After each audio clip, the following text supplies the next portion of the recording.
Hello you lot, Miller Corner here, welcome back once again. It's Monday. It's actually not, I'm filming this on a Friday, but for you and for me now, it's Monday, and that means what better time to have a whinge. Specifically, there are problems with being a car enthusiast, being into cars, no matter what country you live in. It could be high taxes, it could be strict laws, it could be that there just isn't much of a car scene where you live, but there are problems for being a petrol head, no matter what country you live in. What I want to do is talk about some of the things that make being a petrol head in the UK tough and not as fun as being into cars should be, because cars are amazing. Cars are up there with breathing and love and food as being the best things ever made. So without further ado, let's talk about why Britain makes being into cars difficult. The first one is insurance. Car insurance in the UK is just ridiculously expensive. There's no getting around it. It is crazy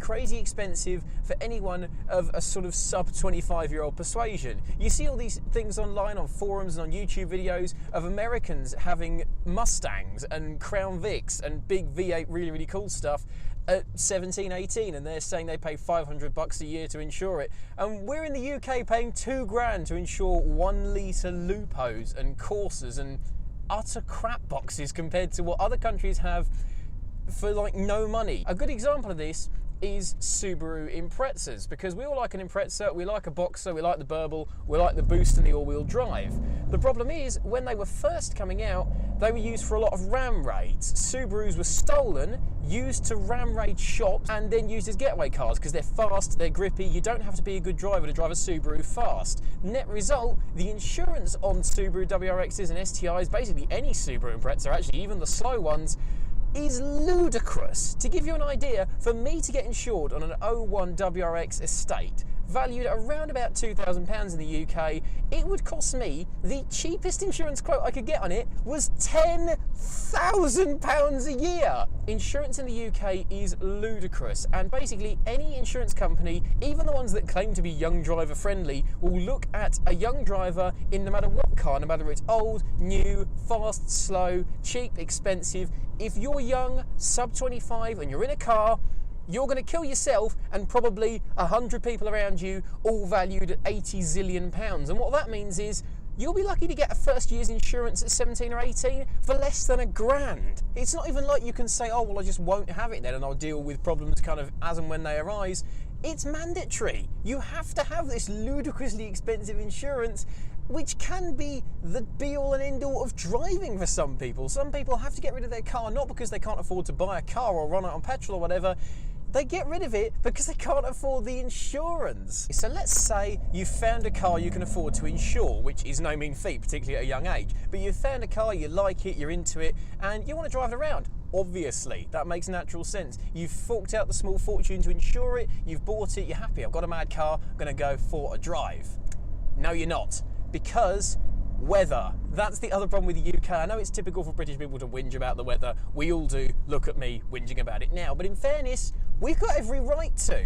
The weather as we speak now, you can probably see out the window, it's sort of light grey outside. It is starting to spot with rain.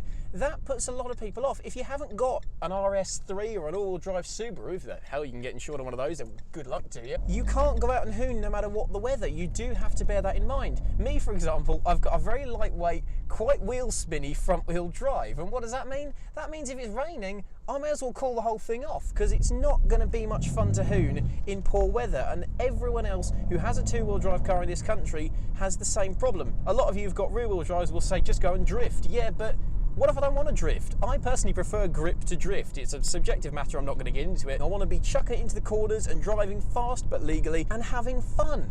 And I can't do that when Britain has all this crap weather. There's nothing more irritating than having your car set up just how you like it, wanting to go for a mad hoon, you open your curtains and it's pouring down with rain, or it's incredibly windy, which means those of us that ride motorbikes probably aren't going to go out on them for fear of being knocked off by a strong side wind. And what does all this crap weather mean? It means our cars rust. Combined with the fact that when it snows, we salt the roads pretty much before the snow is even hinted at, that means our cars rust. You look at any car that's 20 years old or so in the UK, there will be signs of rot. Look at Mazda MX-5s, for example. People have been importing JDM Unos MX-5s for years, since the late 90s, since the early 2000s, and even they're starting to rot now, because in Japan they don't salt the roads. That means they come over from Japan completely rot-free and delicious, and within 5 or 10 years over here, thanks to our crap weather, thanks to our salted roads, they rust. And unfortunately what it means is there's a lot of perfectly good cars otherwise,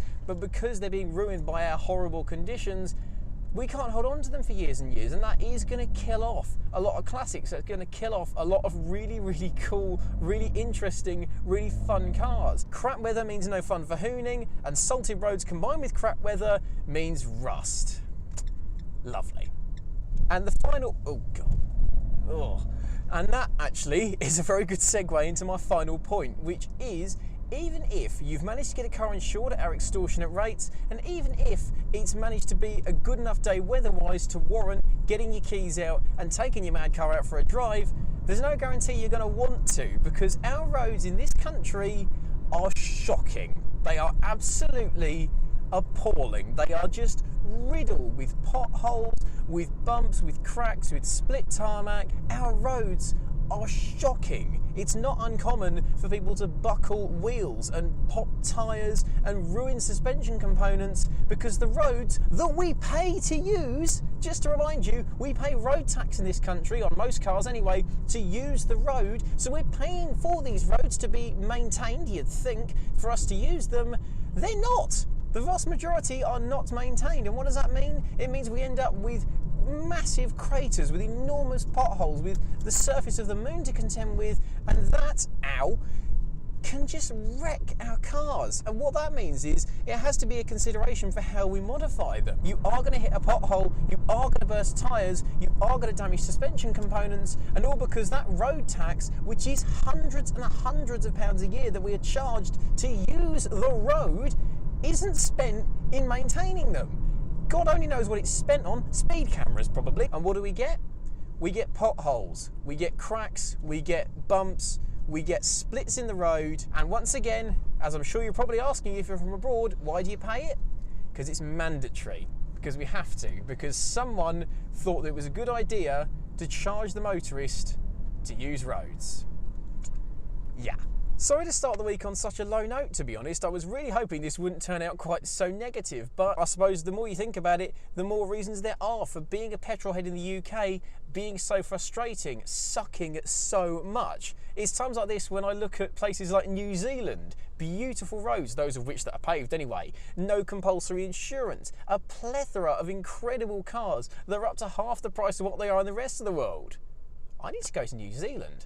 I'm starting the week on a negative note, but I'm going to end it on a positive one, because the next video coming this Friday is going to be 3 reasons why being a car fan in the UK is actually enjoyable. It is fun, and it is better than a lot of other countries when you actually stop, think about it, and enjoy it for what it is. In the meantime, if you've got any other reasons why you think being a petrolhead in the UK is frustrating, is difficult, and just a bit crap at times, leave them in the comments below. But for now, thanks for watching, everybody. I'll see you on Friday. Have a brilliant week. See you soon, and have a good one.